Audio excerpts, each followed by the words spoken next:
All this week, News 2 has been on tour in Robertson County. So Port Royal State Historic Park. It's right there along the Cumberland River in Adams. And it's a preserved snapshot of one of Middle Tennessee's earliest communities. This morning, Jaxie Pigeon and park ranger Chad Burgess takes us through the town's tobacco-driven past and where it remains today. You can feel history here. Nestled along the Cumberland River in Adams lies the historic, yet often forgotten land that was once known as the town of Port Royal. That was until 1978 when Tennessee State Parks took the reins and created the Port Royal Historic State Park to preserve and protect one of Middle Tennessee's earliest communities. It's almost a tiny microcosm of the United States.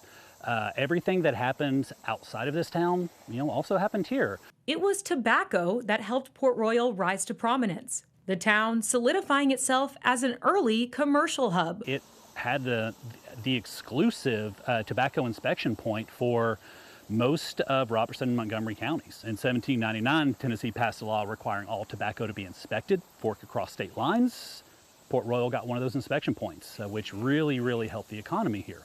In southwest Kentucky and northwest Tennessee, there were around 30 counties that made up what was called the Black Patch because their specialty was growing dark-fired tobacco. Those counties still produce tobacco the same way today. This is how most tobacco would have been presented to them. It's a smoke-cured, smoke-dried tobacco, very similar to the way that smokehouses would preserve meat. The town also could not have prospered without its access to the Red River, Burgess calling it the interstate of its time. People are very shocked when we tell them that historically people would put a flatboat in right here at Port Royal, make it all the way to New Orleans, Louisiana. And it was a 4.5-month round trip, but everyone's growing the same tobacco here. Got to get a little further out to get a better price for it. Eventually, the plant led to war. It was a battle between the American Tobacco Company, which was one of the largest monopolies at the time, and an association of dark tobacco growing farmers. It actually led to violence and bloodshed.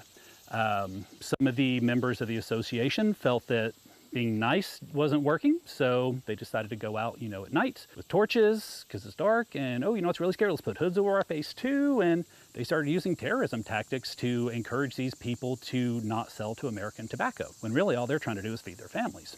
So it actually turned farmers against farmers. The conflict officially ended in 1911 when the Supreme Court ruled that the American Tobacco Company was a monopoly in violation of the Sherman Antitrust Act of 1890, forcing them to break up into smaller companies. The court case against the people who were arrested for inciting the violence made it all the way to the Supreme Court of the United States.